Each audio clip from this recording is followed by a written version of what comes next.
உதயநிதி ஸ்டாலின் போட்டியிடுகிற திருவல்லிக்கேணி சேப்பாக்கம் திருவல்லிக்கேணி தொகுதியில் ஆதிராஜாராம் சார்பில் உதயநிதி ஸ்டாலினுடைய வேட்புமனு தாக்கல்ல சொல்லி இருக்கப்பட்ட விஷயங்கள் பொய்யானவை, தவறானவை, சில விஷயங்கள் மறைக்கப்பட்டிருக்கிறது. எனவே 33A மக்கள் பிரதிநிதி சட்டத்தின்படி அவருடைய வேட்புமனுவை நிராகரிக்கணும்னு மனு கொடுத்தோம். இப்ப இந்த மனு கொடுத்து கீழே வந்து பேசும்போது போலீசார் அதை இடையூறு பண்ணாங்க. நீங்க காட்சிகளை பார்த்திருப்பீங்க. காரணம், அந்த தகவல்கள் வெளியே வரக்கூடாது, மக்கள்கிட்ட வரக்கூடாதுன்னு நினைச்சு தடுத்தாங்க. இந்த சூழ்நிலையில நாங்க அப்ஜெக்ஷன்ல என்ன சொன்னோம் அப்படின்னா, அவருக்கு 2 கம்பெனி இருக்கு. ஒன்னு ரெட் ஜெயண்ட்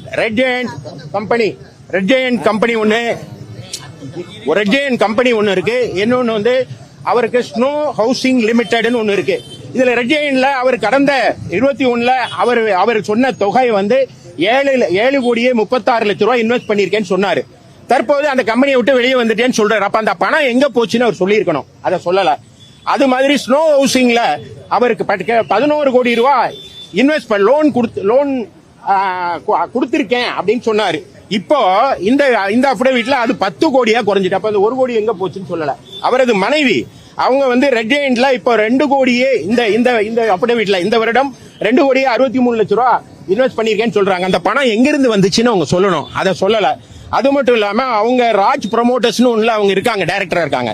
அது 5,76,00,000 ரூபாய நான் இன்வெஸ்ட் பண்ணிருக்கேன்னு இங்க சொல்றாங்க. ஆனா கம்பெனியில, அதாவது MCA என்று சொல்லப்படுகிற மினிஸ்ட்ரி ஆஃப் கார்பரேட் அஃபேர்ஸ், அதுல வந்து அவங்க தாக்கல் செய்திருக்கிற பேலன்ஸ் ஷீட்ல இதெல்லாம் தவறா சொல்லிருக்காங்க. அவங்க என்ன சொல்லிருக்காங்கன்னா, இப்ப இந்த தொகையை இங்க சொன்னாங்க 5,76,00,000, அங்க சொல்றாங்க 6,75,00,000. நான் வந்து இங்க இன்வெஸ்ட்மெண்ட்ங்கிறாங்க, கடன்ங்கிறாங்க. இதெல்லாம் தப்பு. ஏன் தப்புன்னு நான் சொல்றேன்னா, ஒரு அஃபிடவிட்ங்கிறது என்ன அப்படின்னா, நான் சொல்வதெல்லாம் உண்மை, இது உண்மையை தவிர வேறு இது இல்லைன்னு பிரமாண பத்திரம்னா அவர் சத்தியம் செய்து பிரமாணம் செய்யறது. அவர் டெப்டி சீஃப் மினிஸ்டர், அவர் ஒரு அரசியலமைப்பு சட்டத்தில் இருக்கிறவர். அப்ப அவர் சொல்லப்படுகிற தகவல்கள் உண்மையா இருக்கணும். ஆனா இதுல எல்லாமே தவறா, முன்னுக்கு முரணா இருக்கு. அப்படி முன்னுக்கு முரணா இருந்தா அது தவறானது. இப்ப அஃபிடவிட் எதுக்காக வாங்குறாங்க? இதுக்காக வாங்குறாங்க. அப்ப தன்னுடைய கல்வி தகுதி, அவர் BA படிச்சிருந்தாருன்னா அதுக்கான சர்டிபிகேட் கொடுன்னு கேட்பாங்க. அவர் வந்து கடனாளினா அதுக்கான சர்டிபிகேட் கொடு, சொத்து எவ்வளவுன்னு கேட்பாங்க, சர்டிபிகேட் கொடுக்கணும். அதே மாதிரி அவர் மீது வழக்கு இருந்தா இருக்கு இல்லங்கிறதுக்கு சர்டிபிகேட் கொடுக்கணும். அது கொடுக்கிற சர்டிபிகேட் உண்மையா இருக்கணும் நம்ம நம்புறோம். ஏன்னா மக்களுக்கு உண்மை நிலவரத்தை சொல்லணுங்கிறது தான் எலெக்ஷன் கமிஷனோட உத்தரவு, சுப்ரீம் கோர்ட் ஆர்டர்.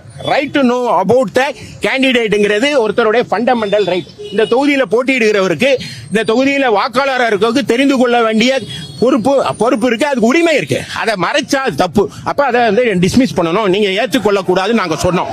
அதை வந்து அதை எதிர்த்து நாங்க சொன்னதை ஏத்துக்கொண்டு அவங்க வந்து அவங்கள அக்செப்ட் பண்ணிட்டோம்னு சொன்னாங்க. அது தவறு. இது நீதிமன்றத்திற்கு நீங்க நீதிமன்றத்தில் பாத்துக்கோங்கன்னு சொன்னாங்க. எங்க சட்ட போராட்டம் தொடரும்.